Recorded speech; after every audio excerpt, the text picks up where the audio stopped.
आज हम बात करने वाले हैं ऐसी 50 टिप्स के बारे में जो आपको अपने इन्वेस्टमेंट से रिलेटेड डिसीजन लेने में मदद करेंगे। ये सारे टिप्स कई किताबों के रेफरेंस से बहुत सारी वीडियोस देखने के बाद लिए गए। अगर आप अपनी जर्नी की शुरुआत में, अपनी फाइनेंशियल जर्नी की शुरुआत में आप ये समझना चाहते हैं कि कहाँ पर इन्वेस्टमेंट की जाए, आप अपनी फाइनेंशियल नॉलेज को बढ़ाना चाहते हैं, अगर आप बिगिनर हैं या एक्सपर्ट भी हैं, तो ये वीडियो आपको बहुत ज्यादा काम में आने वाली है, क्योंकि बहुत ज्यादा एस्पेक्ट्स को इकट्ठा करके इस वीडियो में बताया गया है। इसलिए शायद ये वीडियो थोड़ी लंबी भी हो सकती है, लेकिन आपको इससे इतनी ज्यादा नॉलेज, इतनी ज्यादा अंडरस्टैंडिंग मिलेगी कि आप अपने आप को बिगिनर तो कभी नहीं बोलेंगे और आप एक ऐसे लेवल पर पहुंच जाएंगे जहां पर आप ये डिसाइड जरूर कर सकते हैं कि कहां पर मेरे को इन्वेस्टमेंट करना चाहिए, कैसे इन्वेस्टमेंट करना चाहिए और कौन कौन से एरियाज ऐसे हो सकते हैं जहां पर रिस्क कम होगा, कहां पर रिस्क ज्यादा है लेकिन प्रॉफिट भी ज्यादा है, कहां पर कम रिस्क है लेकिन प्रॉफिट भी कम है। वो सारे एरियाज को आप आइडेंटिफाई कर सकते हैं और अपनी फाइनेंशियल जर्नी, इन्वेस्टमेंट जर्नी की शुरुआत कर सकते हैं। तो इस वीडियो को बहुत ही ध्यान से, इस वीडियो को एंड तक जरूर देखें और एंजॉय करें और अपनी फाइनेंशियल अंडरस्टैंडिंग को कंसिस्टेंटली बढ़ाते रहें। All the best. हमने इन्वेस्टमेंट और पर्सनल फाइनेंस की 6 ग्रेट बुक से रेफरेंस लिया है, जिनका नाम है the intelligent investor, I will teach you to be rich, the psychology of money, rich dad poor dad, the 80-20 principle and learn to earn. हम आपको रिकमेंड करेंगे कि आप ये वीडियो अपने पेरेंट्स, अपने भाई बहन, फ्रेंड्स या पार्टनर के साथ देखें, क्योंकि पैसा एक ऐसा टॉपिक है जिससे हम अपनी हर रोज की जिंदगी में डील करते हैं। इसलिए इन्वेस्टमेंट और पैसों के बारे में सीखना आपको बहुत ज्यादा हेल्प करेगा। चलिए वीडियो को शुरू करते हैं और बात करते हैं 50 टिप्स की। सबसे पहली टिप है कि अगर आप इन्वेस्टिंग में नए हैं तो अपनी कंट्री में इन्वेस्ट करने से शुरू करें। ज्यादातर लोग अलग अलग कंपनीज को शॉर्टलिस्ट नहीं करना चाहते, क्योंकि उनके पास रिसर्च करने का काफी टाइम नहीं होता और वो ये नहीं जानते कि कौन सी कंपनी को पिक करना है और कौन सी को नहीं। वो नहीं जानते कि जिस कंपनी में वो इन्वेस्ट कर रहे हैं वो विप्रो जैसा परफॉर्म करके उनके पैसे को मल्टीप्लाई करेगी या रिलायंस पावर जैसा परफॉर्म करके उनके सारे पैसे डुबा देगी। तो इस तरह के लोगों के लिए दुनिया के सबसे अमीर इन्वेस्टर वॉरेन बफेट कहते हैं कि ऐसे लोगों को अपनी इन्वेस्टमेंट की शुरुआत अपनी कंट्री में इन्वेस्ट करने से करनी चाहिए। अब सवाल आता है कि हम अपनी कंट्री में इन्वेस्ट कैसे कर सकते हैं। आइए इस बारे में बात करते हैं। हमारे देश में मेनली 2 सबसे बड़े स्टॉक एक्सचेंज हैं, एक बॉम्बे स्टॉक एक्सचेंज और दूसरा नेशनल स्टॉक एक्सचेंज, जिनके इंडिसेस को सेंसेक्स और निफ्टी 50 कहा जाता है। सेंसेक्स के अंदर मार्केट वैल्यू के हिसाब से टॉप 30 कंपनीज होती हैं और निफ्टी 50 के अंदर मार्केट वैल्यू के हिसाब से टॉप 50 कंपनीज होती हैं। इसका मतलब सेंसेक्स और निफ्टी के अंदर इंडिया की टॉप कंपनीज की लिस्ट होती है। अब आप पूछ सकते हैं कि मुझे उनमें इन्वेस्ट क्यों करना चाहिए। इसका जवाब है कि लॉन्ग टर्म में देश की इकोनॉमी को तो ग्रो करना ही होगा, और अगर हम इंडिया में रह रहे हैं जो एक हाई ग्रोथ नेशन है, तब तो इकोनॉमी को पक्का ग्रो करना होगा। और अगर आप अपने देश की टॉप कंपनीज में लॉन्ग टर्म के लिए इन्वेस्ट कर रहे हैं तो वॉरेन बफेट के अकॉर्डिंग आप अपनी कंट्री की इकोनॉमी में इन्वेस्ट कर रहे हैं। अब आप कहेंगे कि मार्केट में अप्स एंड डाउन्स भी तो होते हैं, और अगर ऐसा है तो आप अपना सारा पैसा खो सकते हैं। इसका जवाब है हाँ, मार्केट में अप्स एंड डाउन्स हैं, लेकिन लॉन्ग टर्म में सेंसेक्स और निफ्टी को तो ग्रो करना ही है। अगर आप सेंसेक्स और निफ्टी में लॉन्ग टर्म के लिए इन्वेस्ट करते हैं तो आपको लगभग 15% का ईयरली रिटर्न मिलेगा, जो एक अच्छा रिटर्न है। आपको घंटों बैठकर मार्केट के बारे में रिसर्च नहीं करना है और ना ही आपको कंपनीज को शॉर्टलिस्ट करना है। आपको एक स्पेसिफिक अमाउंट, जो कि आपके ऊपर डिपेंड करता है, 2000 या 5000 हर महीने सेंसेक्स या निफ्टी में इन्वेस्ट करना है। और सबसे जरूरी पॉइंट ये है कि आप जो अमाउंट इन्वेस्ट कर रहे हैं उसे हर साल 10% से बढ़ाना है। इसका मतलब अगर आप 2022 के हर महीने में 2000 रुपए इन्वेस्ट कर रहे हैं तो आपको 2023 में 2200 रुपए इन्वेस्ट करने होंगे। दूसरी टिप है क्रेडिट कार्ड का यूज ना करें। आपने बहुत सारे लोगों को कहते हुए सुना होगा कि क्रेडिट कार्ड को यूज करना चाहिए, तो फिर हम आपको ये क्यों कह रहे हैं कि क्रेडिट कार्ड यूज ना करें। चलिए देखते हैं। सबसे पहले क्रेडिट कार्ड आपको ये झूठा विश्वास दिलाते हैं कि आपके पास पैसे हैं, जबकि असलियत में आपके पास पैसे नहीं होते। हम क्रेडिट कार्ड की लिमिट को अपने पैसे समझ लेते हैं और उसे पूरा खर्च कर देते हैं, और फिर बिल आने के टाइम सोचते हैं कि हमने इतने सारे पैसे खर्च कर दिए हैं। और आपको पता होगा कि अगर आप सिर्फ मिनिमम अमाउंट ड्यू को ही पे करते हैं तो अगले महीने क्रेडिट कार्ड कंपनी आपके ऊपर 35 से 40% का रेट ऑफ इंटरेस्ट लगाती है, जो कि काफी ज्यादा है। अगर आप फिजिकली पैसों को खर्च करते हैं तो आपको एहसास होता है कि आपके पर्स में से पैसे निकल गए हैं, लेकिन क्रेडिट कार्ड को यूज करते टाइम ऐसा नहीं होता। क्रेडिट कार्ड की वजह से आप और भी ज्यादा खर्चे करने लगते हैं। तीसरी टिप है अपने क्रेडिट स्कोर को मेंटेन रखना। क्रेडिट स्कोर 300 से 900 के बीच आता है और 700 से ऊपर के क्रेडिट स्कोर को अच्छा माना जाता है। एक अच्छा क्रेडिट स्कोर आपको काफी सारे तरीकों से हेल्प करता है, जैसे आपको कम इंटरेस्ट रेट पर लोन मिलना और भी बहुत कुछ। तो एक अच्छा क्रेडिट स्कोर बनाने के लिए आपको एक ही चीज करनी होगी, जो कि है अपने सारे लोन्स की मंथली पेमेंट टाइम पर देना। एग्जाम्पल के लिए, अगर आपने कोई होम लोन या एजुकेशन लोन लिया है तो उसकी मंथली पेमेंट दी गई डेट पर ही कीजिए, उसे डिले ना करें, क्योंकि आप सोच सकते हैं कि ये आपको कैसे नुकसान पहुंचा सकता है, लेकिन आप ये जानते तक नहीं है कि ये आपके क्रेडिट स्कोर को कितना ज्यादा नुकसान कर रहा है। एक अच्छा क्रेडिट स्कोर आपको वहां पर लोन दिला सकता है जहां पर दूसरों को लोन नहीं मिल पाता है। इसके साथ साथ क्रेडिट कार्ड की मिनिमम पेमेंट करने से भी आपका क्रेडिट स्कोर कम होता है, इसलिए हर महीने पूरी पेमेंट ही करें, वो भी टाइम से पहले। चौथी टिप है कि बॉन्ड्स में इन्वेस्ट करें। बॉन्ड सिंपली एक लोन की तरह है जो एक कंपनी पब्लिक से लेती है। अगर एक कंपनी बैंक से पैसे उधार लेती है तो उसे 12 से 13% का इंटरेस्ट देना पड़ता है, लेकिन कंपनी बैंक को इतना ज्यादा इंटरेस्ट नहीं देना चाहती, इसलिए कंपनी पब्लिक की हेल्प लेती है कि अगर आप फिक्स डिपॉजिट में पैसे डालेंगे तो आपको लगभग 5 से 6% का इंटरेस्ट मिलेगा, लेकिन अगर आप हमारे बॉन्ड्स को खरीदेंगे तो हम आपको 8 से 9% तक का इंटरेस्ट देंगे। और बेसिकली ये आपके लिए और कंपनी के लिए भी एक विन विन सिचुएशन है, क्योंकि अगर कंपनी बैंक से पैसे लेती है तो उसे 12 से 13% तक का रेट ऑफ इंटरेस्ट देना होता है, और अगर आप पैसों को बैंक में फिक्स डिपॉजिट की तरह रखते हैं तो आपको 5 से 6% के आसपास का रेट ऑफ इंटरेस्ट ही मिलेगा। तो अब आप और कंपनी ये डिसाइड करते हैं कि बैंक को बीच में से हटा दिया जाए, जिससे आप दोनों 2 से 3% तक का फायदा उठा सकते हैं। यही बेसिकली बॉन्ड्स के पीछे का कॉन्सेप्ट है। चलिए बॉन्ड्स में यूज होने वाले कुछ बेसिक टर्म्स को देखते हैं। सबसे पहला है कूपन रेट। इसका मतलब है कि वो रेट ऑफ इंटरेस्ट जो कंपनी आपसे पैसे लेने के बाद आपको देती है। दूसरा है टेन्योर। क्योंकि बॉन्ड्स में कंपनी आपसे पैसे उधार ले रही है तो उसे एक टाइम पीरियड पर बताना होगा कि वो कितने सालों बाद आपको आपके पैसे लौटाएगी, जैसे कि होम लोन या किसी भी और लोन में होता है कि आप कितने साल बाद बैंक को उसके पैसे लौटा देंगे। आप कॉर्पोरेट बॉन्ड्स और गवर्नमेंट बॉन्ड्स दोनों को खरीद सकते हैं, पर खरीदने से पहले प्रॉपर रिसर्च जरूर करें। पांचवी टिप है कि इन्फ्लेशन को समझना। इन्फ्लेशन आपके पैसों को जंग लगाता है। इन्फ्लेशन वो रेट है जिस चीज पर चीजों के दाम बढ़ते हैं। जब हम अपने पैसे और फाइनेंसेस के बारे में बात करते हैं तब हम इन्फ्लेशन को भूल जाते हैं। तो चलिए देखते हैं कि ये इन्फ्लेशन क्या है। आप सब जानते हैं कि जिन रिसोर्सेज को हम यूज कर रहे हैं वो लिमिटेड हैं। आप किसी भी रिसोर्स को लीजिए, जैसे इलेक्ट्रिसिटी, फॉसिल फ्यूल, ये सब लिमिटेड हैं, लेकिन हम इंसानों के डिमांड्स कॉन्स्टेंटली बढ़ रही हैं, और उसके साथ साथ पॉपुलेशन बढ़ने की वजह से डिमांड और भी ज्यादा बढ़ रही है। और अगर डिमांड बढ़ती है लेकिन सप्लाई नहीं बढ़ती तो नेचुरली चीजों के दाम बढ़ जाते हैं। आपने इसे लॉकडाउन में भी देखा होगा कि सैनिटाइजर की डिमांड बढ़ रही थी लेकिन सप्लाई नहीं। इसकी वजह से सैनिटाइजर के प्राइसेस बहुत बढ़ रहे थे।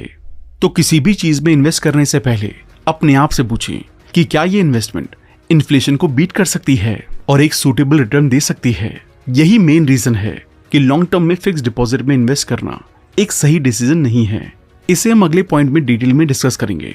अगर आप टीवी पर ऐड देख रहे हैं कि ये म्यूचुअल फंड आपको 10% का रिटर्न देगा, लेकिन सच में वो आपको 10% का रिटर्न नहीं देगा, क्योंकि उसके अंदर इन्फ्लेशन इंक्लूड नहीं होती है।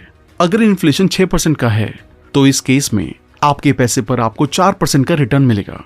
अगर आप अभी इस म्यूचुअल फंड में 1000 रुपए इन्वेस्ट करते हैं तो वो अगले साल 1100 हो जाएंगे, लेकिन अगले साल जो चीज आप अभी 1000 रुपए की ले रहे हैं वो 1060 की हो जाएगी। यही इन्फ्लेशन का कॉन्सेप्ट है।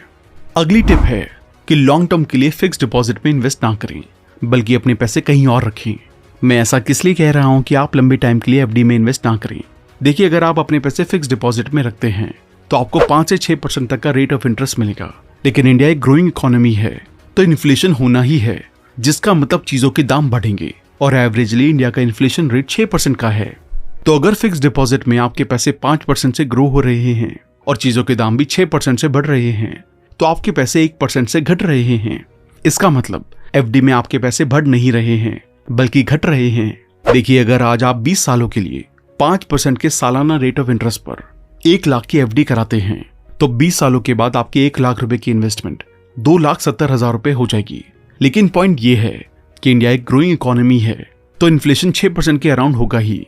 तो 20 सालों के बाद जो चीज आप आज 1 लाख रुपए से खरीद पा रहे थे उसी के लिए आपको 3,30,000 रुपए देने होंगे। यही एफडीज का सबसे बड़ा नुकसान है। अगली टिप है कि एक इनकम स्ट्रीम पर डिपेंड ना करें। ये सबसे इंपॉर्टेंट पॉइंट में से एक है। ज्यादातर लोग कहते हैं कि भाई अब मेरे पास एक अच्छी जॉब है, लेकिन ज्यादातर लोगों ने अपनी वेल पेड जॉब को लॉकडाउन में खोया है। जो लोग पहले महीने का अच्छा कमा रहे थे उनकी अर्निंग जीरो हो गई। हम आपको एक एडवाइस देना चाहते हैं कि OTT प्लेटफॉर्म्स और टीवी पर टाइम बर्बाद करने की बजाय वो टाइम अपने ऊपर इन्वेस्ट करें। अपनी जॉब करते रहें, लेकिन घर आने के बाद एक नई स्किल सीखें जिसे आप पैसों के लिए मोनेटाइज कर सकें। आप उस टाइम में coding, UI designing, video editing और भी बहुत कुछ सीख सकते हैं। और सबसे इंटरेस्टिंग बात यह है कि आपको इन स्किल्स को सीखने के लिए एक भी पैसा खर्च करने की जरूरत नहीं है। आपको YouTube और दूसरे कोर्सेज प्लेटफॉर्म पर बहुत सारे फ्री कोर्सेज मिल जाते हैं। 8th टिप है कि पेचेक टू पेचेक लाइफ ना जिए। हम ये पहले भी देख चुके हैं कि एक इनकम स्ट्रीम पर डिपेंड मत रहिए। उसी बात से एक और पॉइंट आता है कि लाइफ पेचेक टू पेचेक मत जिए। इसका मतलब है कि आपके अकाउंट की सैलरी थोड़े दिनों में खर्च हो गई, फिर आप पैसों के लिए परेशान हो रहे हैं, फिर दोबारा सैलरी आई और ये साइकिल चलती गई। अगर आप ऐसा कर रहे हैं तो आप एक बहुत ही हाई रिस्क गेम खेल रहे हैं, क्योंकि अगर आपकी जॉब चली गई तो आपको एक बहुत बड़े फाइनेंशियल सेटबैक का सामना करना पड़ेगा। और इससे बचने के लिए कॉन्सेप्ट आता है इमरजेंसी फंड्स का, जिसे हम अगले पॉइंट में देखेंगे। एक इमरजेंसी फंड बिल्ड करें। एक इमरजेंसी फंड वो फंड है जिसे आप अपने यूजुअल एक्सपेंसेस से अलग रखते हैं। जैसे भगवान न करे अगर आपके ऊपर कोई इमरजेंसी आ जाती है तो आपके पास एक मीडियम है जहां पर एक्सेस कैश पड़ा है। आप इमरजेंसी फंड एक ऐसी चीज के लिए बिल्ड करते हैं जिसे आप प्लान नहीं कर सकते, लेकिन आपको पता है कि वो आपके साथ हो सकती है और इसलिए आप उसके लिए पैसे अलग रखते हैं। एग्जाम्पल के लिए, अगर आपकी जॉब चली गई और आपको नई जॉब ढूंढने में 6 महीने लग गए, तो अगर आपके पास इमरजेंसी फंड नहीं होगा तो आप इन 6 महीनों में सर्वाइव कैसे करेंगे? आपके खर्चे नहीं रुकने वाले, इसलिए आप एक इमरजेंसी फंड बिल्ड करते हैं। आप में से ज्यादातर लोग जो इस वीडियो को देख रहे हैं वो यंग हैं और आपने अभी अपना करियर शुरू किया है, और हम आपको बता सकते हैं कि इस एज में इमरजेंसी फंड बिल्ड करना बहुत मुश्किल है, लेकिन आपको ये करना ही होगा, क्योंकि भगवान न करे अगर कोई भी अनहोनी हो जाती है तो आपके पास फाइनेंशियल प्रोटेक्शन है। आपको मिनिमम 6 महीने का इमरजेंसी फंड बिल्ड करना ही होगा। इसका मतलब है कि आपके इमरजेंसी फंड के अंदर 6 महीने के खर्चे होने चाहिए।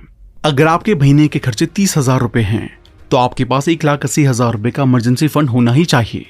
इसे बिल्ड करने के लिए आपको अपने फिजूल खर्चे बंद करने होंगे, और सबसे जरूरी चीज इमरजेंसी फंड बिल्ड करने की है कि आप अपना इमरजेंसी फंड किसी और बैंक अकाउंट में रखेंगे, क्योंकि अगर जिस अकाउंट में आपकी सैलरी आती है और उसी में आप इमरजेंसी फंड बिल्ड करने का ट्राई कर रहे हैं तो ये कभी नहीं होगा। 10th टिप है कि अपने फ्यूचर के बारे में सीखें। अगर आप इंटरनेट का यूज करते हैं तो चांसेस हैं कि आपने इन दोनों वर्ड्स को जरूर सुना होगा, बिटकॉइन या क्रिप्टो करेंसी। देखिए, ब्लॉकचेन टेक्नोलॉजी और क्रिप्टो करेंसी फ्यूचर है। जैसे जैसे पूरी दुनिया ने इसे लीगलाइज कर दिया है, इंडियन गवर्नमेंट ने भी इसे लीगल कर दिया है। क्योंकि ये फ्यूचर है तो इसके बारे में पढ़ना शुरू करें, जिससे कि आप बिना टेंशन के इस टेक्नोलॉजी में लॉन्ग टर्म के लिए इन्वेस्ट कर सकें। हम क्रिप्टो की इन्वेस्टिंग के बारे में अगले पॉइंट में डिस्कस करेंगे। अभी देखते हैं कि आप इस टेक्नोलॉजी को कैसे सीख सकते हैं। यूट्यूब पर काफी सारे कोर्सेज अवेलेबल हैं और आप एक्सपर्ट्स के थ्रू लिखी गई बुक्स को भी पढ़ सकते हैं। कुछ रिकमेंडेशन है, जैसे the basics of bitcoins and blockchains, life after Google and the blockchain revolution. 11वीं टिप है कि क्रिप्टो करेंसी में इन्वेस्ट करें। हम क्रिप्टो में इन्वेस्ट करने के लिए इसलिए नहीं कह रहे हैं क्योंकि उसने 300% से ज्यादा का रिटर्न दिया है, बल्कि क्रिप्टो में इन्वेस्ट करने के लिए इसलिए कह रहे हैं क्योंकि वो फीचर है। एक और जरूरी बात, अपना सारा पैसा क्रिप्टो में ना डालें, क्योंकि वो बहुत ज्यादा फ्लक्चुएट होने वाले एसेट हैं। अपने पोर्टफोलियो के 10% के आसपास क्रिप्टो में इन्वेस्ट करें। एग्जाम्पल के लिए, अगर आप 50,000 इन्वेस्ट करते हैं तो आपको उसमें से 5,000 क्रिप्टो करेंसी में इन्वेस्ट करने होंगे। और हाँ, बाहर काफी सारे क्रिप्टो करेंसी फ्रॉड्स भी हैं, तो सिर्फ ट्रस्टेड क्रिप्टो करेंसीज जैसे बिटकॉइन और इथेरियम में ही इन्वेस्ट करें। और हाँ, एक और जरूरी चीज है कि मार्केट को टाइम करने का ट्राई ना करें, जैसे कि हम तब खरीदेंगे जब वो लो पर होगा और जब हाई पर होगा तब बेच देंगे। इससे अच्छा ये रहेगा कि आप क्रिप्टो करेंसी में पीरियडिकली इन्वेस्ट करें, यानी कि जिस भी क्रिप्टो करेंसी में आप इन्वेस्ट करना चाहते हैं उसका प्राइस जो भी हो, बस अपने पोर्टफोलियो का 10% हर महीने उसमें इन्वेस्ट करें। ये लॉन्ग टर्म में कंपाउंड होकर आपको काफी हेल्प करेगा। 12वीं टिप है कि गोल्ड में इन्वेस्ट करें। गोल्ड एक ऐसा एसेट है जिसे इंडिया में बहुत अच्छा माना जाता है। आज भी शादियों में माँ बाप अपने बच्चों को गोल्ड देते हैं क्योंकि उन्हें इसकी वैल्यू पता है। लेकिन अगर आप यंग हैं तो हम आपको गोल्ड की ज्वेलरी लेने के लिए नहीं बोलेंगे, क्योंकि उसमें आपको GST और मेकिंग चार्जेस भी देने होते हैं, और मेकिंग चार्जेस बहुत ज्यादा होते हैं। अगले पॉइंट में डिजिटल गोल्ड और गोल्ड की बेस्ट इन्वेस्टमेंट के बारे में बात करेंगे। गोल्ड की बेस्ट इन्वेस्टमेंट में इन्वेस्ट करें। चलिए डिजिटल गोल्ड के फायदों से शुरू करते हैं। सबसे पहला, कोई सिक्योरिटी इश्यू नहीं है। आप जैसे फिजिकल गोल्ड की टेंशन लेते हैं वो टेंशन आपको डिजिटल गोल्ड में लेने की जरूरत नहीं पड़ेगी। आप जितने भी अमाउंट का गोल्ड खरीदते हैं कंपनी उतना गोल्ड स्टोर कर लेगी। दूसरा है कोई मेकिंग चार्जेस नहीं है। डिजिटल गोल्ड खरीदते टाइम आपको किसी भी तरह का मेकिंग चार्जेस नहीं देना होता है। तीसरा, आपने जो गोल्ड खरीदा है आप उसकी फिजिकल डिलीवरी भी मांग सकते हैं, लेकिन ऐसा करते टाइम आपको कुछ चार्जेस और कभी कभी मेकिंग चार्जेस भी देने होंगे।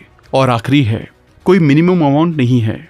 फिजिकल गोल्ड खरीदते टाइम आपको 10,000 या 15,000 का तो खरीदना ही होगा, लेकिन डिजिटल गोल्ड में आप 10 रुपए का भी गोल्ड खरीद सकते हैं। आइए अब इसके नुकसान के बारे में बात करते हैं। सबसे पहला नुकसान ये है कि डिजिटल गोल्ड को बेचते टाइम आपको 3 से 6% का अमाउंट पे करना होगा। इसका मतलब अगर आप 10,000 रुपए का गोल्ड बेच रहे हैं तो आपको 300 से 600 रुपए कंपनी को देने होंगे। ये 3 से 6% एक चार्ज है जिसे स्प्रेड कहते हैं। इस चार्जेस के अंदर इंश्योरेंस और सिक्योरिटी चार्जेस आते हैं जो कंपनी ने आपके लिए किए हैं। दूसरा नुकसान है नो इंडेफिनिट होल्डिंग्स। इसका मतलब है कि आप अपना डिजिटल गोल्ड जिंदगी भर होल्ड करके नहीं रख सकते। एक टाइम के बाद कंपनी वाले आपको वो गोल्ड बेचने के लिए कहेंगे या उसकी फिजिकल डिलीवरी मंगवाने के लिए कहेंगे। और एक बात जान लें कि अगर आप उसे बेचते हैं तो आपको कैपिटल गेन टैक्स और स्प्रेड देना होगा, और अगर आप फिजिकल डिलीवरी मांगते हैं तो कुछ चार्जेस और कभी कभी मेकिंग चार्जेस भी देने होंगे।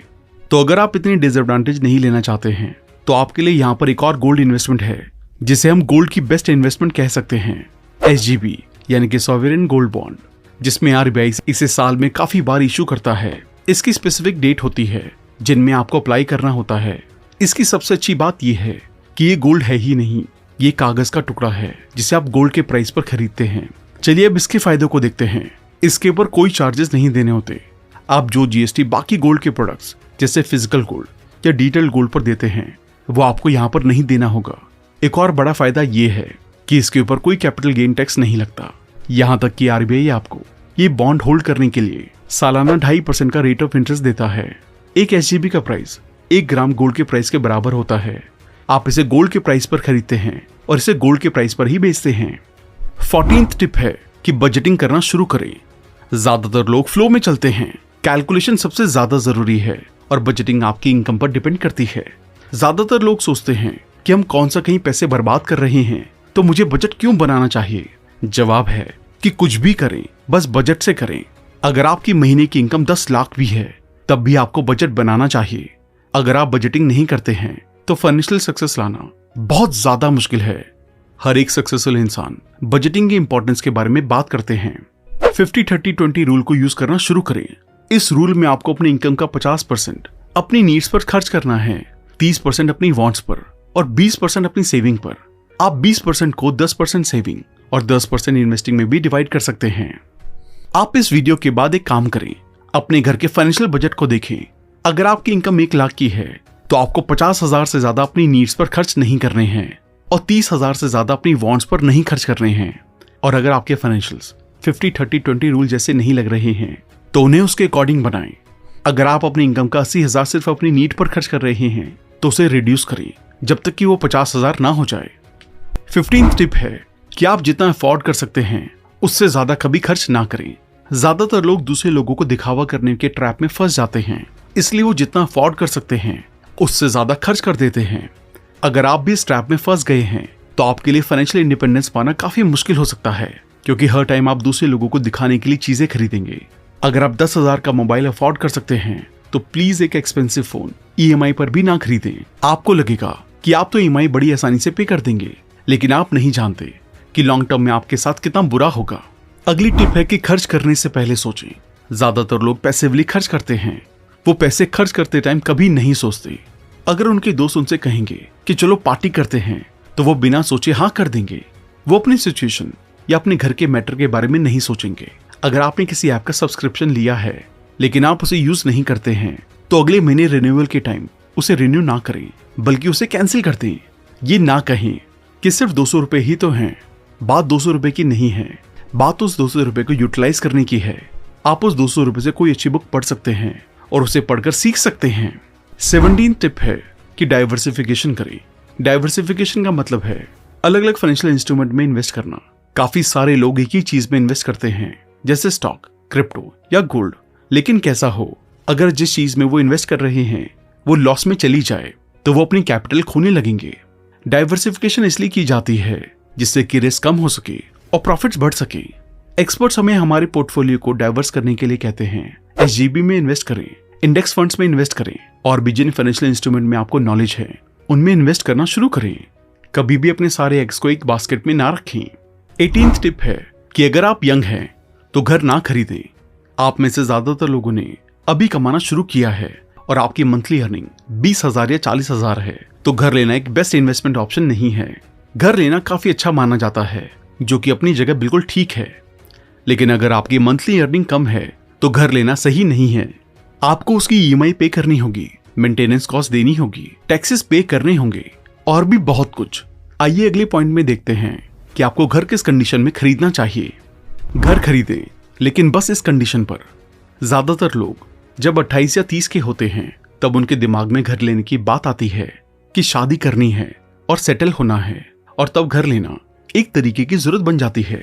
लेकिन घर खरीदने का एक बेस्ट तरीका है कि आपके पास 40 से 50% कैश हो। मतलब अगर आप 50 लाख का घर खरीद रहे हैं तो आपके पास 25 लाख होने ही चाहिए। दूसरी बात कि ज्यादा बड़ा घर ना खरीदें।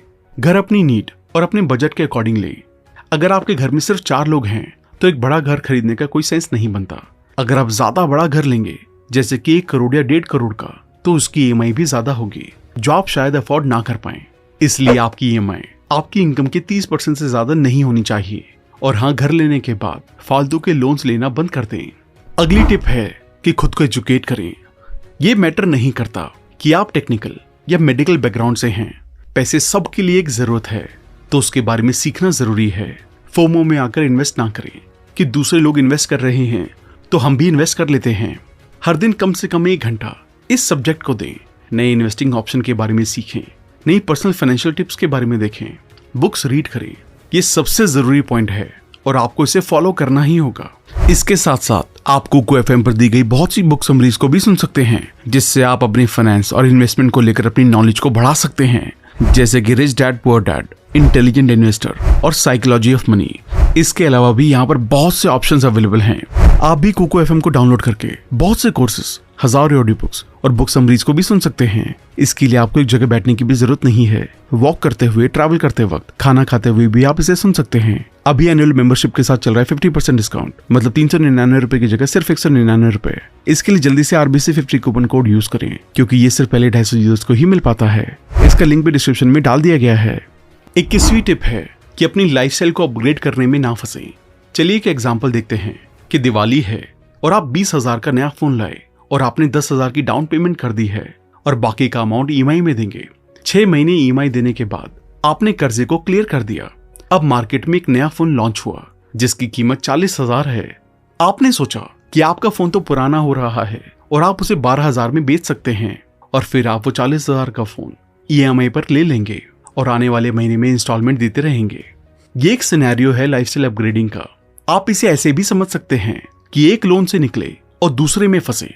आपको नया फोन नहीं चाहिए और आपका करंट फोन सही चल रहा है, लेकिन तब भी आप नए फोन लेने की सोच रहे हैं, तो आप लाइफस्टाइल अपग्रेडेशन के ट्रैप में फंस रहे हैं। आप ऐसा उन चीजों के साथ कर सकते हैं जो आपको ज्यादा कमाने में मदद करते हैं। एग्जाम्पल के लिए, अगर आप एक वीडियो एडिटर हैं और आपको एक अच्छा PC चाहिए, तो उसे जरूर खरीदें, क्योंकि एक अच्छा PC आपको ज्यादा कमाने में हेल्प करेगा। कभी भी वो चीजें ना खरीदें जो आपको नहीं चाहिए। अगली टिप है कि अपने आसपास के लोगों के साथ सेविंग में compete करें, ना कि स्पेंडिंग में।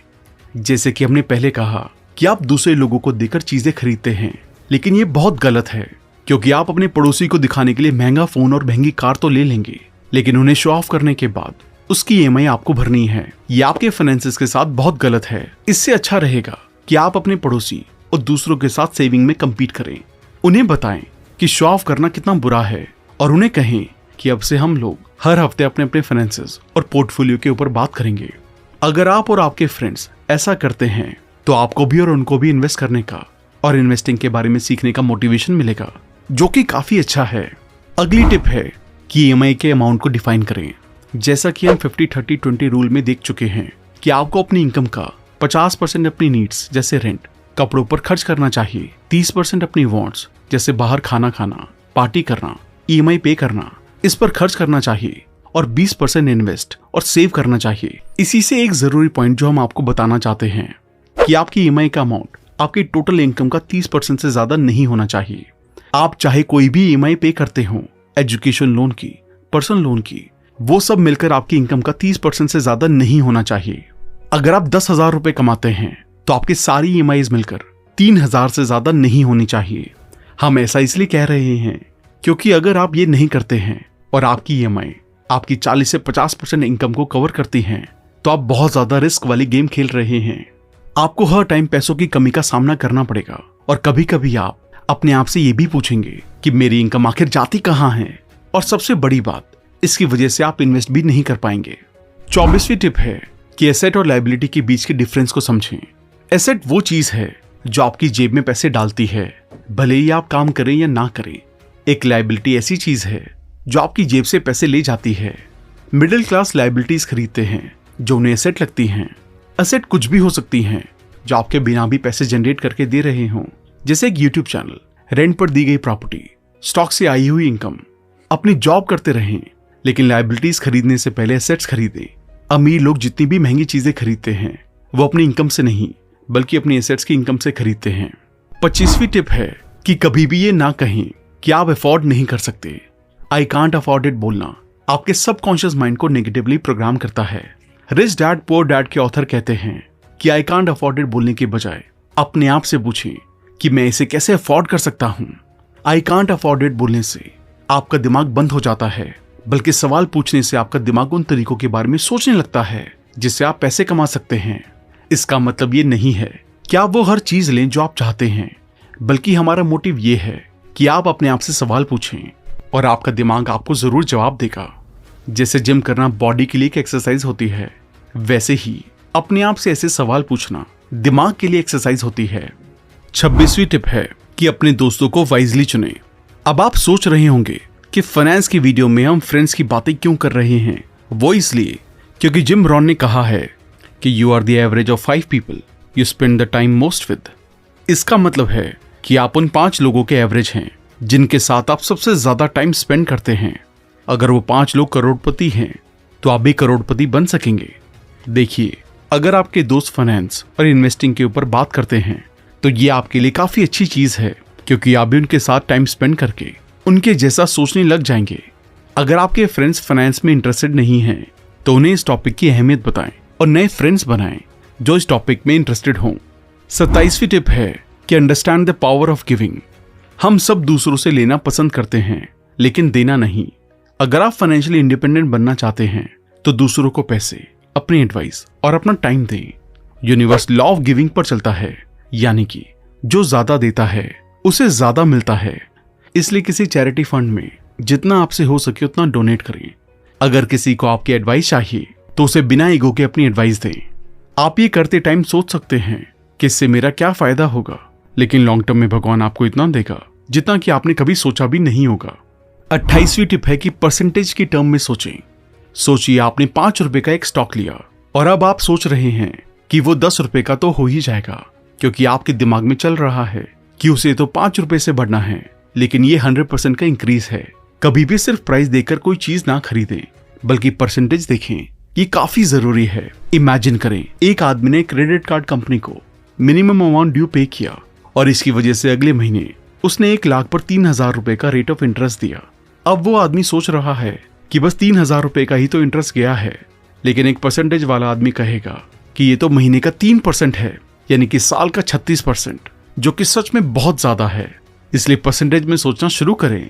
अगली टिप है कि प्रॉब्लम को सॉल्व करें और रिच बने। इसका मतलब है जितनी बड़ी प्रॉब्लम आप सॉल्व करेंगे उतने ज्यादा आप अमीर बनेंगे। अगर आप बहुत छोटी सी प्रॉब्लम सॉल्व कर रहे हैं तो आपको बहुत कम पैसे मिलेंगे। आप इसे एक रिक्शा वाले के एग्जाम्पल से समझ सकते हैं।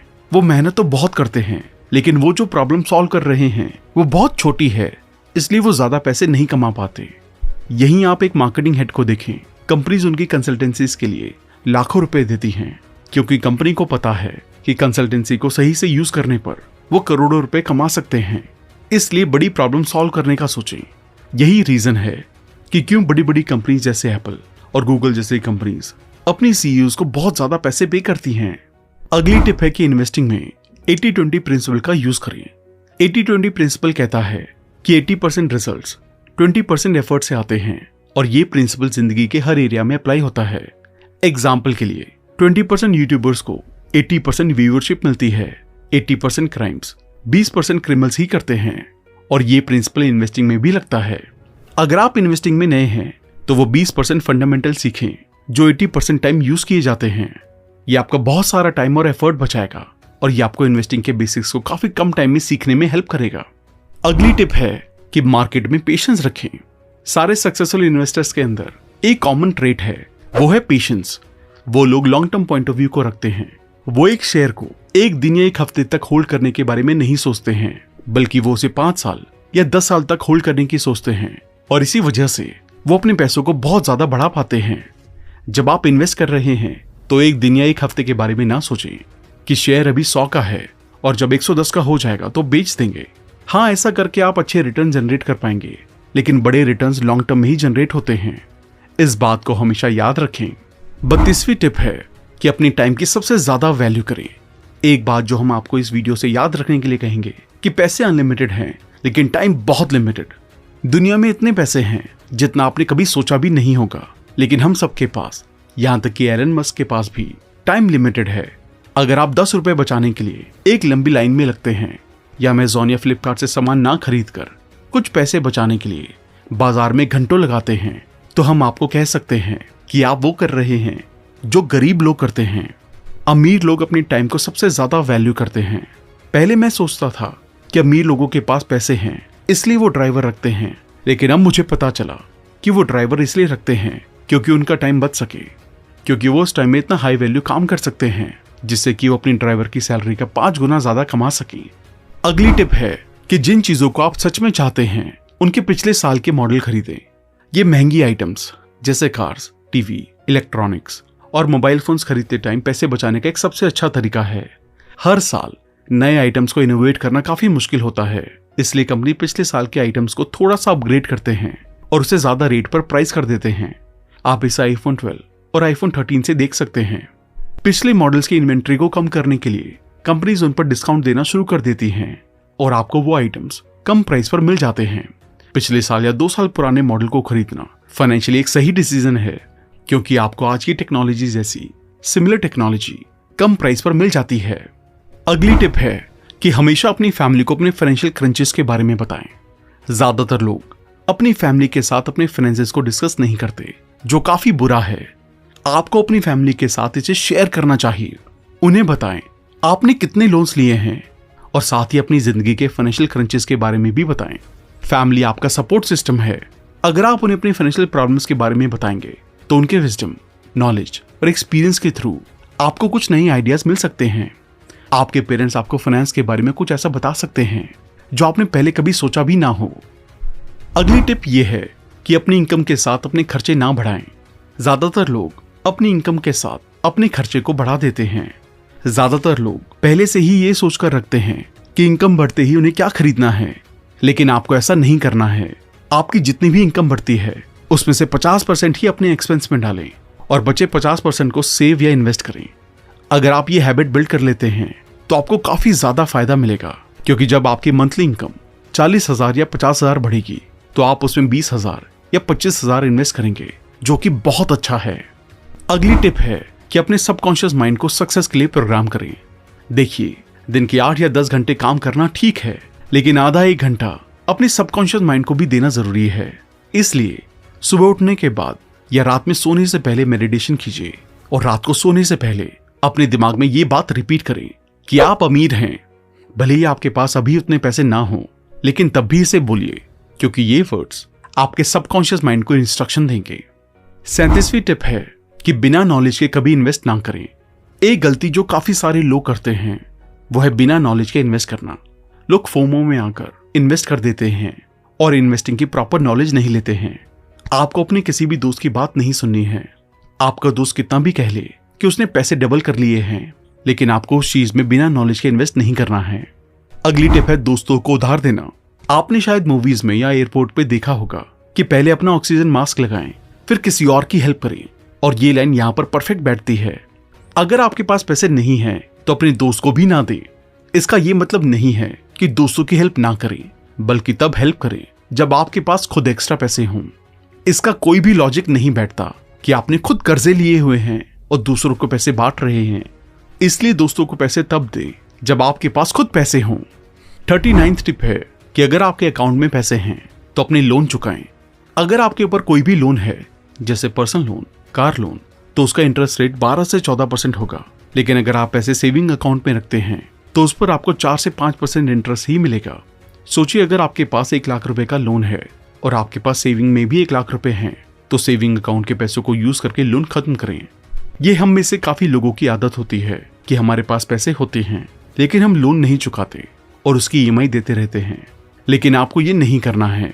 चलिए आगे बात करते हैं कि अगर आपने अपने लोन्स पे कर दिए हैं और आपके पास एक्स्ट्रा पैसे हैं तो सेविंग अकाउंट से ज्यादा रिटर्न कैसे कमाएं।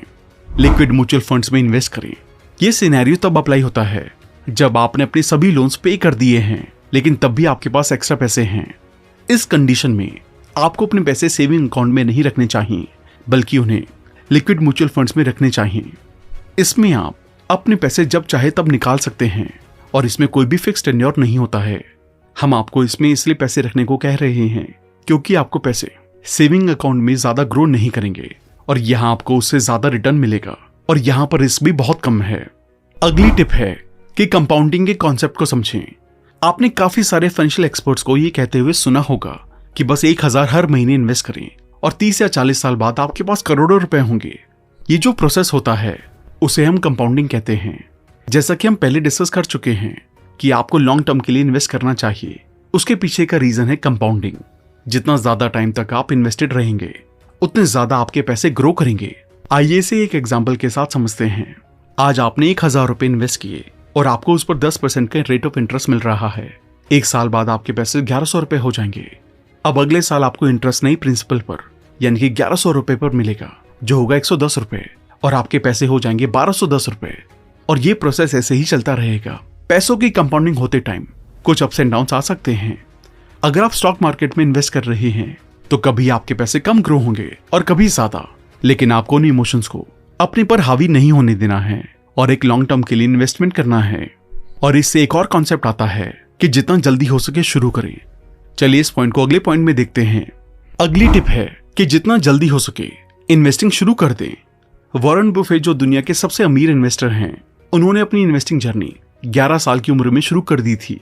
हाँ, आपने सही सुना, 11 साल। वॉरेन बफेट की स्किल है इन्वेस्टिंग, लेकिन इसका एक सीक्रेट है। वो ये भी कहते हैं कि जब वो यंग थे और उनके पास ज्यादा पैसे नहीं थे, तब भी उन्होंने एक सेकंड के लिए डाउट नहीं किया कि वो अमीर बनेंगे या नहीं। उन्हें पता था कि उन्हें अमीर बनना ही है। इसके पीछे जो सबसे बड़ा रीजन है वो है कंपाउंडिंग। कंपाउंडिंग से अपने पैसों को एक्सपोनेंशियली ग्रो कराने के लिए आपको लॉन्ग टर्म के लिए इन्वेस्टमेंट करना होगा।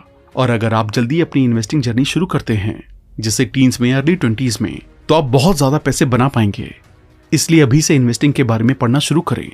यूट्यूब पे कई सारे फाइनेंशियल एक्सपर्ट्स बहुत ही सिंपल मेथड से ये सारे टॉपिक समझाते हैं। इसके बाद अगली टिप ये है कि ज्यादा रिटर्न के पीछे ना भागें। जिम साइमंस, जो हेज फंड रेनेंसिस टेक्नोलॉजी के हेड हैं, उन्होंने 1988 से अपने पैसों को सालाना 66% से कंपाउंड किया है। उनके रिकॉर्ड के आसपास कोई भी नहीं है। आज उनकी नेटवर्थ $24.4 बिलियन है। वहीं वॉरेन बफेट ने पैसों को सालाना 22% से कंपाउंड किया है, जो कि जिम साइमंस का 1/3 है। लेकिन वॉरेन बफेट की नेटवर्थ $105 बिलियन है। आप देख सकते हैं कि इन्वेस्टिंग में टाइम क्या रोल प्ले करता है।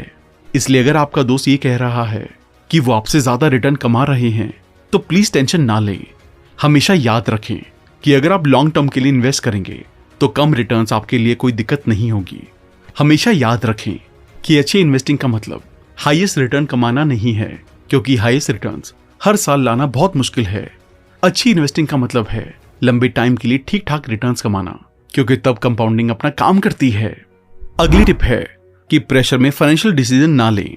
बहुत सारे लोग प्रेशर में आके फाइनेंशियल डिसीजन लेते हैं। उनके दोस्त ने बड़ा घर खरीदा है, इससे उनकी ईगो हर्ट हो गई और उन्होंने भी बहुत बड़ा कर्जा लेकर एक बड़ा घर खरीद लिया। किसी की अपने पार्टनर से लड़ाई हो गई। अब अपने पार्टनर को प्रूव करने के लिए उन्होंने बड़ा लोन लिया। देखिए, ज्यादातर जो फाइनेंशियल डिसीजन प्रेशर में लिए जाते हैं वो लॉन्ग टर्म में फायदेमंद नहीं होते हैं। इसलिए इमोशनल होकर कोई भी डिसीजन ना ले। पहले ठंडे दिमाग से सोचें और फिर कुछ करें। 45वीं टिप है कि गेट रिच स्कीम में इन्वेस्ट ना करें। पैसे कमाना इतना भी आसान नहीं है। अगर आपके दोस्त कहते हैं कि उन्होंने इस स्कीम में इन्वेस्ट करके अपने पैसे 2 गुना या 3 गुना कर लिए हैं, तो समझ जाइए कि ये एक स्कैम है। इसलिए लालच में आकर अपनी मेहनत से कमाए हुए पैसों को ना डुबाएं। भगवान आपको चेक करता है कि आप उस पैसे के लायक हैं या नहीं, इसलिए इसे किसी भी स्कीम के झांसे में आकर अपने पैसे इन्वेस्ट ना करें। अगली टिप है कि हमेशा अपने ऊपर इन्वेस्ट करें। ज्यादातर लोग एक नई गाड़ी या एक नए फोन में इन्वेस्ट करने के लिए तैयार रहते हैं, लेकिन अपने ऊपर इन्वेस्ट करने में सोचते हैं। वॉरेन बफे ने कहा है कि जो बेस्ट इन्वेस्टमेंट आप कर सकते हैं वो है अपने ऊपर। तो फालतू के खर्चे करने के बजाय अपने ऊपर इन्वेस्ट करें। आप अपने ऊपर इन्वेस्ट कर सकते हैं डिफरेंट कोर्सेज लेकर, जो आपको आपके करियर में हेल्प करें। बुक्स पढ़कर, ये सब आपको आपकी स्किल्स इंप्रूव करने में हेल्प करेंगे। हमेशा वॉरेन बफे की बात याद रखें। देखिए, अगर आप अपनी स्किल्स को अपग्रेड करेंगे तो आप ज्यादा पैसे कमा पाएंगे, क्योंकि ज्यादा पैसे वही कमाता है जिसके पास ज्यादा स्किल्स हों और जो उन स्किल से लोगों को वैल्यू दे सके। अगली टिप है पैसों को रिस्पेक्ट करें। एंटी वेल्थ होना आपको अमीर बनने से रोकता है, क्योंकि आपके पास सही माइंडसेट नहीं होगा और आप लोगों के साथ एक सही लेवल पर डील नहीं कर पाएंगे। पैसों और अमीर लोगों के लिए एक अच्छा परसेप्शन बनाएं। प्लीज ये ना कहें कि पैसे सारे फसाद की जड़ है और जिनके पास पैसे होते हैं उनके घर में बहुत झगड़े होते हैं, क्योंकि आपका सबकॉन्शियस माइंड समझ जाएगा कि आप पैसे की रिस्पेक्ट नहीं करते हैं और वो आपकी जिंदगी में अट्रैक्ट नहीं होगा। अगली टिप है कि लाइफ इंश्योरेंस लें। लाइफ इंश्योरेंस में अगर आपकी डेथ हो जाती है तो आपके नॉमिनी को एक इंश्योर्ड अमाउंट मिलेगा। वो नॉमिनी कोई भी हो सकता है, आपके स्पाउस या आपके पार्टनर या आपके पेरेंट्स। कोई भी इन्वेस्टमेंट करने से पहले लाइफ इंश्योरेंस खरीदें, क्योंकि आप अपने घर के अर्निंग मेंबर हैं और भगवान न करे अगर आपको कुछ हो जाता है तो आपकी फैमिली सर्वाइव नहीं कर पाएगी। मेनली 2 तरीके के इंश्योरेंस प्लान्स होते हैं, टर्म प्लान और दूसरा एंडाउमेंट या मैच्योरिटी प्लान। चलिए दोनों को डिटेल में देखते हैं। सबसे पहले टर्म प्लान की बात करते हैं। टर्म प्लान एक बचकानी चीज लगती है, क्योंकि अगर आपने 25 की एज में टर्म प्लान लिया है और प्लान 65 की एज तक है तो आप कंपनी को आपकी डेथ को कवर करने के लिए 40 साल के लिए प्रीमियम देंगे। लेकिन जैसा कि हम सब जानते हैं कि अगर आपके साथ इन 40 सालों में कुछ भी नहीं हुआ तो 65 की एज पर कंपनी आपको कुछ नहीं देगी। और यही रीजन है कि ये बचकानी चीज लगती है, क्योंकि आप 40 सालों के लिए प्रीमियम देंगे और अगर आपके साथ कुछ नहीं होता है तो आपको कुछ भी नहीं मिलेगा। लेकिन इस प्लान के कुछ बेनिफिट्स हैं, जैसे आपको एक बड़ा कवर काफी छोटे प्रीमियम पर मिल जाता है। जैसे आपको 1 करोड़ का कवर बस 5,000 या 10,000 रुपए के प्रीमियम पर मिल जाएगा और ये अमाउंट फिक्स होता है। इसका मतलब पहले साल भी आपको 10,000 रुपए देने होंगे और आखिरी साल भी आपको सेम ही 10,000 रुपए देने होंगे। प्रीमियम टाइम के साथ बढ़ता नहीं है। दूसरा है एंडाउमेंट प्लान। ये एक मैच्योरिटी प्लान जैसा है। ये वो प्लान है जो आपके प्रीमियम को लूटता है। एग्जाम्पल के लिए, आपने 25 की एज पर एंडाउमेंट प्लान लिया है और प्लान 65 की एज तक का है। अगर आपको 65 की एज तक कुछ नहीं होता है तो आपको कंपनी से एक अमाउंट मिलेगा। वो एक लमसम अमाउंट भी हो सकता है या कुछ सालों के लिए क्वार्टरली पेमेंट भी हो सकती है। इस प्लान के कुछ नुकसान हैं। सेम 1 करोड़ का कवर लेने के लिए आपको एक बड़ा प्रीमियम देना होगा, जैसे 15,000 या 20,000, जो कि ज्यादा है। अब आप सोच रहे होंगे कि अगर मुझे कुछ नहीं होता है तो मुझे मेरे पैसे वापस मिल जाएंगे। लेकिन एक चीज ये है कि जो रिटर्न कंपनी आपको देगी वो रिटर्न आप खुद बड़े आराम से जनरेट कर सकते हैं। इसलिए ये मेरी पर्सनल रिकमेंडेशन है कि एंडाउमेंट प्लान की बजाय टर्म प्लान लें। अगली टिप है कि हेल्थ इंश्योरेंस लें। हेल्थ इंश्योरेंस आपको अपनी पूरी फैमिली का लेना चाहिए। आप एक ऐसा प्लान लें जिसमें आपकी पूरी फैमिली कवर होती हो। हेल्थ इंश्योरेंस काफी जरूरी होता है। भगवान न करे आपको कुछ भी हो जाता है तो आपके पास फाइनेंशियल सेफ्टी होगी। अगर आप एक हेल्थ इंश्योरेंस नहीं लेते हैं और भगवान न करे आपके घर में किसी का एक्सीडेंट हो जाता है तो आपको ही अपनी सेविंग में से पैसे निकालने होंगे। और अगर आपके पास पैसे नहीं हुए तो आपको लोन भी लेना पड़ सकता है और चांसेस हैं कि आपको कोई लोन ना भी दे। इसलिए हेल्थ इंश्योरेंस जरूर लें। कोई भी इन्वेस्टमेंट शुरू करने से पहले हेल्थ इंश्योरेंस और लाइफ इंश्योरेंस जरूर लें और फिर इमरजेंसी फंड बिल्ड करना शुरू करें। आखिरी टिप है कि अगर आप यंग हैं तो नई कार ना खरीदें। जैसा कि हम पहले भी कह चुके हैं कि यंग लोग शो ऑफ करने के लिए काफी सारी फालतू चीजें खरीदते हैं और उनमें से एक कार भी है। कुछ लोगों को कार की नीड नहीं होती है, लेकिन अपने दोस्तों को दिखाने के लिए वो एक महंगी कार खरीद लेते हैं। कार एक ऐसा एसेट है जो शोरूम से उतरते ही अपनी 30% वैल्यू खो देता है। कार के ऊपर आपको काफी तरीके के खर्चे भी करने होते हैं, जैसे मेंटेनेंस का खर्चा, पार्किंग का खर्चा और सबसे बड़ा पेट्रोल या डीजल का खर्चा। अगर आपको सिर्फ ऑफिस से घर और घर से ऑफिस जाना होता है और कभी कभी फैमिली के साथ घूमने जाना होता है तो कार में पैसे वेस्ट ना करें, बल्कि कैब, बस या मेट्रो का यूज करें। लेकिन अगर आप बहुत ज्यादा कार यूज करते हैं तो ही अपनी कार लेना बेस्ट ऑप्शन है। उसके लिए भी आप सेकेंड हैंड कार लेने के बारे में सोच सकते हैं। तो दोस्तों, ये थे वो 50 टिप्स जिनकी हेल्प से आप इन्वेस्टमेंट के बारे में बहुत कुछ सीख सकते हैं। अगर आप इस फील्ड में नए हैं और आपको इन्वेस्टिंग का आई भी नहीं आता है तो इस वीडियो को देखने के बाद आपकी काफी सारी मुश्किलें आसान हो गई होंगी। आपने इस वीडियो में देखा होगा कि अमीर बनना कितना आसान है, लेकिन हम में से ज्यादातर लोग अमीर इसलिए नहीं बन पाते क्योंकि हम अपने पैसों को सही तरीके से यूज नहीं करते। हम उम्मीद करते हैं कि इस वीडियो को देखने के बाद आप अपने पैसों को फिजूल में खर्च करने की जगह सही जगह पर लगा पाएंगे। अगर इसके अलावा कोई ऐसी इन्वेस्टमेंट या फाइनेंशियल टिप है जो आपने यूज की और आपको बहुत हेल्प मिली तो हमें कमेंट करके जरूर बताएं। इसके साथ साथ आप कुकू एफएम को डाउनलोड करके डिस्काउंट के लिए RBC50 कूपन कोड यूज कर सकते हैं। लिंक डिस्क्रिप्शन में दिया गया है। अगर आपने अब तक हमारे चैनल को सब्सक्राइब नहीं किया है तो इमीडिएटली चैनल को सब्सक्राइब और वीडियो को लाइक और कमेंट भी कर दें। इससे हमारा मोटिवेशन कंसिस्टेंटली बढ़ता है। अगर आपको लगता है कि ये वीडियो दूसरों को भी लाइफ में हेल्प कर सकती है तो सबके साथ इसे शेयर भी करें। जल्दी मिलेंगे और भी लाइफ चेंजिंग वीडियो के साथ। Thank you so